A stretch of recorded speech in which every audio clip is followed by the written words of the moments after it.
Hello everyone. Uttar Pradesh लोक सेवा आयोग के द्वारा इस साल अपने एग्जाम कैलेंडर में यूपीपीसीएस एग्जाम के अतिरिक्त एक बहुत ही महत्वपूर्ण और बड़े एग्जाम जिसको हम जानते हैं उत्तर प्रदेश समीक्षा अधिकारी यूपी आरओ एआरओ एग्जाम को लेकर इसका भी एग्जाम में कैलेंडर वहां पर जो डेट है एग्जाम की प्री और मेंस को उसको घोषित कर दिया था। और उसके बाद यहां पर आरओ एआरओ की प्रिपरेशन को लेकर काफ़ी यहां पर तेजी से आप सभी लोग लग गए होंगे। एक व्यवस्थित तरीका आपने अपनाया होगा। इसके एग्जाम पैटर्न सिलेबस को लेकर आप चर्चा कर रहे होंगे, इसके बारे में जानकारी हासिल करने की कोशिश कर रहे होंगे। मैं यहां पर आरओ एआरओ के ऐसे अभ्यर्थियों के लिए जो कि प्रिपरेशन कर रहे हैं या करना चाह रहे हैं और एक सही तरीके से स्टडी करना चाहते हैं, जानकारी प्राप्त करना चाहते हैं कि सिलेबस इसका क्या है, इसका एग्जाम पैटर्न क्या है, कैसे इसकी प्रिपरेशन की जा सकती है, कितने समय में इसको इस एग्जाम के लिए अपने आप की तैयारी को बेहतर बनाया जा सकता है, उसको लेकर एक यहां पर प्रोग्राम प्रारंभ कर रहा हूं जिसमें आरओ एआरओ को लेकर एक सीरीज चलेगी जिसमें हम यहां पर इसकी प्रारंभिक अर्थात इसका पहला यह वीडियो है जिसमें हम आज समझेंगे जो सबसे पहली और मूलभूत आवश्यकता है कि किसी भी एग्जाम के एग्जाम पैटर्न सिलेबस को समझना, उसके बाद एक स्टडी शेड्यूल बनाना और उसके बाद विभिन्न प्रकार के जो कंटेंट या एग्जाम जो में पूछे जाएंगे उसको लेकर कंटेंट आपको डिलीवर करना।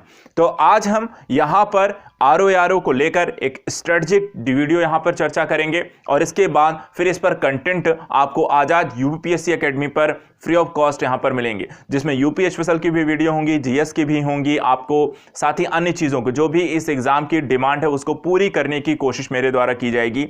लेकिन उससे पहले सबसे जरूरी चीज है, जब भी आप किसी भी एग्जाम को देने जाते हैं क्या आपको यह पता है कि सिलेबस क्या है, क्या आपको यह पता है कि इसका एग्जाम पैटर्न कैसा है और क्या आपको यह पता है क्या अभी तक आपने अपना स्टडी शेड्यूल बनाया है या नहीं बनाया है। तो आज इन सारी चीजों को लेकर मैं आपको यहां पर डिस्कस करने जा रहा हूं। सबसे पहली चीज यहां पर जान लीजिए, उत्तर प्रदेश समीक्षा अधिकारी का जो एग्जाम डेट है वो आपको प्री एग्जाम आपको 1 अगस्त 2021 को होगा और इसका जो मेंस एग्जाम है आपको 18 दिसंबर 2021 से प्रारंभ हो जाएगा।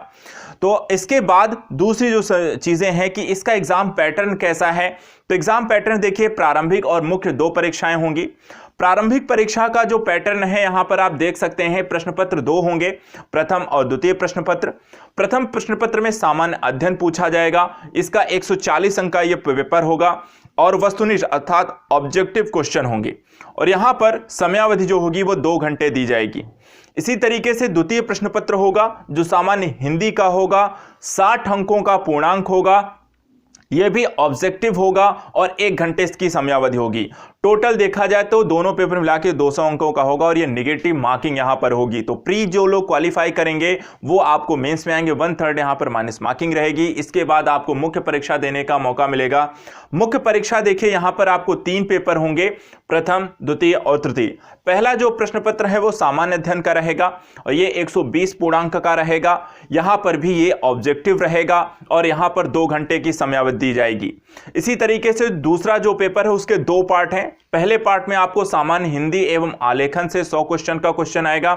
यह व्याख्यात्मक होगा अर्थात आपको लिखना पड़ेगा, 2.5 घंटे का पेपर होगा। इसके बाद भाग 2 जो होगी सामान्य हिंदी शब्द ज्ञान व्याकरण से रिलेटेड होगा, 60 अंक का पेपर होगा और यह ऑब्जेक्टिव होगा और इसके लिए आपको आधे घंटे मिलेंगे। तो टोटल 3 घंटे यहां पर इसके मिलेंगे।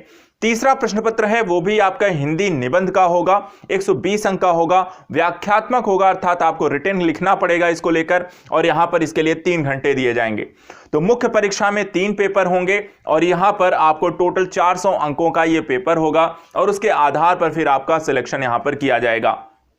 ये तो पैटर्न हो गया। पैटर्न देखिए 2 हैं, प्री में 2 पेपर होंगे और मेंस में 3 पेपर होने वाले हैं। 3 पेपर में 2 चीजों को ऑब्जेक्टिव होगा, 2 चीजें यहां पर देखिए क्योंकि पेपर 2 2 पार्ट में है तो यहां पर देखिए 2 चीजें हैं जो कि आपको लिखना पड़ेगा, वहां पर चाहे निबंध हो, पत्र लेखन हो और बाकी जो सामान्य हिंदी व्याकरण सामान्य अध्ययन है उसको आपको ऑब्जेक्टिव क्वेश्चन होंगे, टिक मार्किंग करना है।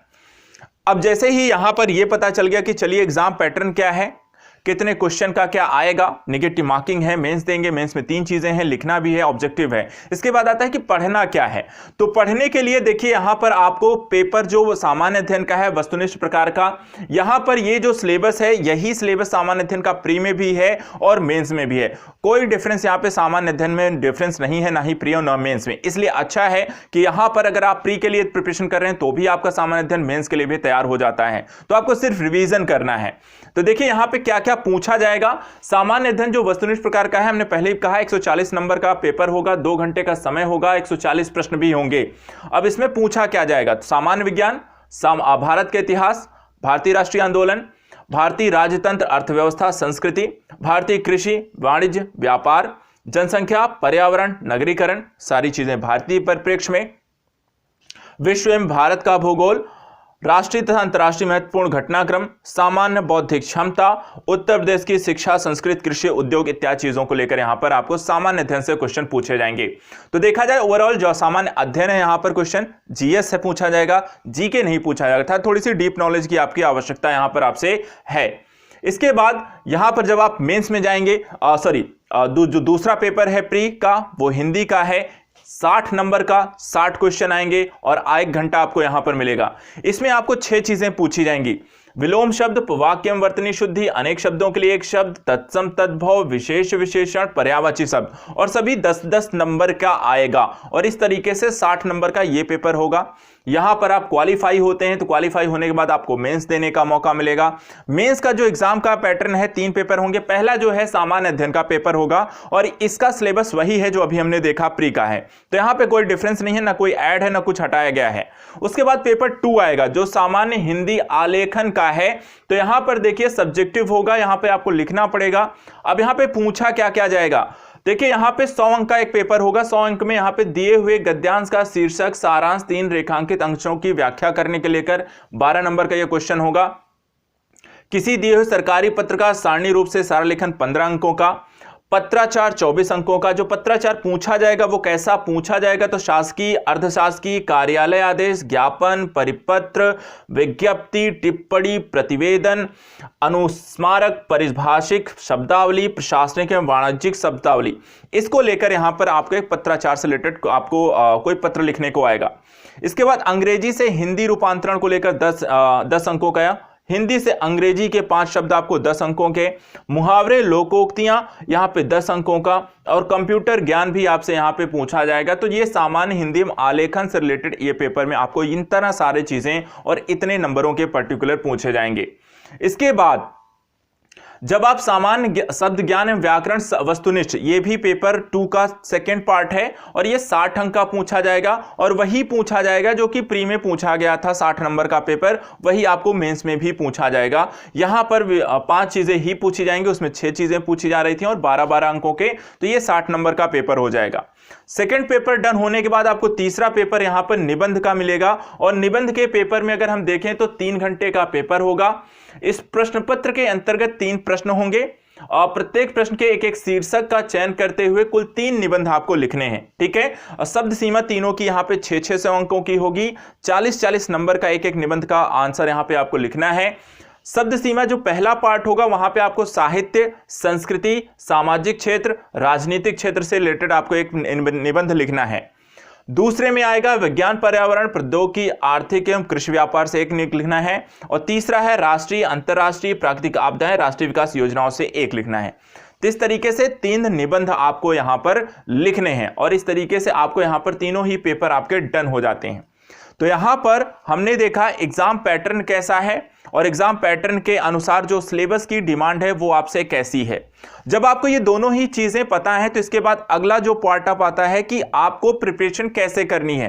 तो देखिए टोटल पहले ये चीज पता होनी चाहिए आपके पास समय कितना है और समय होने के बाद फिर उसके अकॉर्डिंग आपको यहां पर प्रिपरेशन करने की बात आती है। तो इन दोनों ही चीजों को देखते हैं कि किस तरीके से यहां पर आपको अपनी प्रिपरेशन करनी है। तो सबसे पहली चीज कि यहां पर समय कितना है। देखिए ऑलरेडी यहाँ पे फरवरी चल रहा है और फरवरी में अगर हम मान लेते हैं कि 10 दिन आपको मिल जाते हैं प्रिपरेशन करने को लेकर, 10 दिन आपको फरवरी से, मार्च में 31 दिन, अप्रैल में 30 दिन, मई के 31 दिन, जून के 30 दिन, जुलाई के 31 दिन और 1 अगस्त को आपका पेपर है, ठीक है। तो टोटल यहां पर आपको 163 दिन मिल जाएंगे और 163 में कहता हूं 3 अगर और हटा दें टोटल 160 ही मानकर अगर चलते हैं तो 160 दिन में आपको अपनी प्री की तैयारी कर लेनी है और प्री और मेंस दोनों की तैयारी करनी है। मेंस में जो आपको निबंध लेखन आएगा, पत्राचार आएगा, उसकी भी प्रैक्टिस अभी से शुरू करनी है। तो इसको लेकर एक शेड्यूल बनाइए और शेड्यूल को यहां पर जो टोटल नंबर ऑफ डेज हैं 163 दिन, इसको हम 3 पार्ट में डिवाइड करते हैं, 3 चरणों में डिवाइड करते हैं, ठीक है। तो देखिए पहला चरण क्या होगा, ये स्टडी शेड्यूल है, शॉर्ट फॉर्म में बनाया गया है। तो यहां पे फर्स्ट पार्ट में 90 दिन का रखिए, सेकेंड पार्ट को 50 दिन दीजिए और थर्ड चरण में 20 दिन। इस तरीके से देखें 160 दिन का ये पूरा शेड्यूल है। अब इस 160 दिन में करना क्या है, तो स्टेप 1 जो 90 डे का आप शेड्यूल बनाइए उसमें सब कुछ करना है, ठीक है। उसमें जीएस पूरा रिवीजन करना है, जीएस के जितने भी टॉपिक हैं, उसके बाद यूपी स्पेशल करंट भी पढ़ना है और साथ साथ ऐसे और लेटर राइटिंग भी करनी है। अब इसके लिए समय कितना निकालना है, तो यहां पर कम से कम जीएस के लिए आपको 2 शेड्यूल बनाइए, 2-2 घंटे के 4 घंटा, 4 घंटे जीएस के लिए निकाल लेना है। यूपी और करंट के लिए भी इसी तरह आप 4 घंटे निकाल लीजिए और ऐसे राइटिंग लेटर राइटिंग को लेकर भी आप यहां पे 3 से 4 घंटे निकालिए।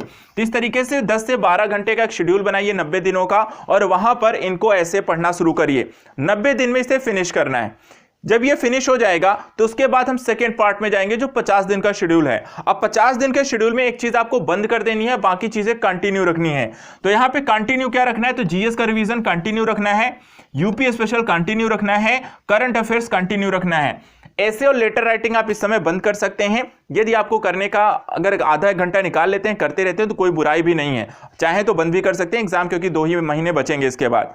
तो यहां पर ये आप कर सकते हैं जीएस प्री पर ज्यादा फोकस होने के लिए, यहां पर आप ऐसे और लेटर राइटिंग बंद कर सकते हैं। बाकी यहां पर समय जो होता है यहां पर 3 घंटे आप दे सकते हैं, जीएस को आप थोड़ा सा समय और बढ़ाकर, क्योंकि यहां पे 4 घंटे ऐसे राइटिंग वाले बंद हो गए हैं, तो जीएस के सब्जेक्ट और सब्जेक्ट रिवीजन के लिए 5 से 6 घंटे दे दीजिए, 6 घंटे। उसके बाद यूपी स्पेशल को 2 घंटे और करंट के लिए 2 घंटे। तो यहां पर आपको 10 घंटे आपको रिवीजन के लिए निकालने हैं, सेकंड पार्ट 50 दिन के लिए। और जब आप थर्ड पार्ट में जाएंगे तो यहां पर एक बार फिर से बाकी का रिवीजन का टाइम देना है और 2 से 3 घंटे के यहां पे एक टेस्ट सीरीज दीजिए, कम से कम 5 से 10 टेस्ट सीरीज जरूर ज्वाइन करिए अंतिम 20 दिनों में, ताकि वहां पे आपकी अपनी प्रिपरेशन को अच्छा सा समय मिल सके। तो 2 घंटे टेस्ट सीरीज रिवीजन का दीजिए और कम से कम 10 घंटे बाकी रिवीजन के लिए निकाल लीजिए, जो भी आपका बचा हुआ सारे टॉपिक का रिवीजन के लिए, और 2 घंटे का टेस्ट का निकाल लीजिए। तो इस तरीके से अगर आप अपनी प्रिपरेशन को सही आधार देना चाहते हैं तो अभी से एक प्रॉपर शेड्यूल बनाइए। एग्जाम सिलेबस और पैटर्न आपको पता है और इस पैटर्न के अनुरूप इस तरीके का आप एक शेड्यूल बना सकते हैं। शेड्यूल में थोड़ा बहुत जो चेंजेस करने होंगे आपको अपने अकॉर्डिंग कर लेने हैं, क्योंकि कारण क्या है, क्योंकि हर एक व्यक्ति की लाइफस्टाइल, पढ़ने का तरीका, कार्य करने का तरीका और बाकी सारी चीजें थोड़ी सी डिफरेंट होती हैं। तो यहां पर आप इसको अपने अकॉर्डिंग थोड़ा सा मैनिपुलेट करके, जैसे भी सुबह पढ़ना है, रात को पढ़ना है, दोपहर में पढ़ना है, वो आप डिफाइन कर सकते हैं। और यहां पे घंटे भी थोड़ा बहुत एडजस्ट कर सकते हैं। रिवीजन कैसे फास्ट फॉरवर्ड में किसी को ज्यादा समय लगता है, किसी को कम समय लगेगा, तो समय भी आप उसी के अकॉर्डिंग यहां पे कम ज्यादा कर सकते हैं। तो इस तरीके से एक यहां पर ब्रीफ में मैंने आपको शेड्यूल बता दिया है और इसी को अगर आप फॉलो करते हैं 3 स्टेप में बना लीजिएगा, 90, 50, 20, 3 बार रिवीजन जरूर करके जाना है प्री एग्जाम से पहले। प्री एग्जाम खत्म होगा तो मेंस के लिए भी बस रिवीजन ही करना है और वहां पर फिर आपको शुरू कर देनी है फिर से ऐसे और लेटर राइटिंग, और उसके माध्यम से आपको प्रैक्टिस करनी है। बाकी जो चीजें हैं आजाद यूपीपीएससी एकेडमी पर आरओ एआरओ को लेकर लगातार अब मैं यहां पे काम करना शुरू करूंगा और उसको लेकर आपको वीकली कम से कम एक वीडियो देने की कोशिश करूंगा वीकली, जिसके माध्यम से आरओ एआरओ को लेकर एक अच्छे से प्रिपरेशन आपको अच्छे से गाइड कर सकूं और उसके अकॉर्डिंग आप उसी के अनुरूप वहां पर आप अपनी स्टडी को आगे लेकर चल सकें। तो यहां पर यदि आप आरओ एआरओ को लेकर प्रिपरेशन करना चाह रहे हैं और आपके सामने कोई दुविधा आ रही है तो यहां पर आप इसे फॉलो कर सकते हैं, यूट्यूब चैनल को फॉलो कर सकते हैं। यहां पर बाकी मैं रेगुलर रूप से आपको यहां पर लेकर चलूंगा और इसकी प्रिपरेशन को लेकर हम आगे चर्चा करते रहेंगे और वहां पर इससे रिलेटेड कंटेंट भी आपको यूट्यूब पर मिलते रहेंगे। बाकी यदि कोई प्रॉब्लम आती है, किसी चीज को लेकर दुविधा है, कोई चीज पूछना है, तो आप कमेंट के माध्यम से मुझे जरूर बताएं, ताकि मैं वहां पर उससे रिलेटेड कंटेंट हो या फिर जो भी आपकी समस्याएं उसको दूर करने का मैं अपने स्तर पर प्रयास करूंगा। तो आज के लिए इतना ही। Thank you so much. अच्छे से पढ़ाई करिए और इस साल अपने लक्ष्य को प्राप्त करने की ओर पूरी तल्लीनता से लगिए। इस साल नहीं तो इस साल को एक टारगेट करिए, तो इस बार जो भी है हमें इसी साल लेना है। 2021 फाइनल है, हमें 2022 की ओर नहीं जाना है, तो पूरी मेहनत करना है। 6-7 महीने 8 महीने हैं और 6 महीने में यहाँ पे प्री का एग्जाम है, उसके बाद 2-3 महीने आपको अगस्त के बाद 18 दिसंबर को एग्जाम है, तो 2-3 महीने 3 महीने आराम से मिलेंगे कम से कम। पूरा अगस्त है, सितंबर है, अक्टूबर है, नवंबर है, ठीक है, 4 महीने आपको मेंस के लिए मिल जाएंगे, बहुत सफिशिएंट टाइम होगा। तो इस बार अगर आप प्री निकाल लेते हैं तो मेंस भी निकालना बहुत आसान होगा। तो अच्छे से लगिए, बाकी मैं आपके साथ हूं। जो भी दिक्कत आती है आप मुझे सीधा मैसेज कर सकते हैं, कॉन्टेक्ट कर सकते हैं। और हमें आपके साथ मिलकर यहाँ पे इस प्रिपरेशन को, इस बार की सफलता को हम सुनिश्चित करेंगे। Thank you so much, good luck और लगे रहिए, बाकी जो दुविधाएं हैं वो मैं देख लूंगा। Thank you so much.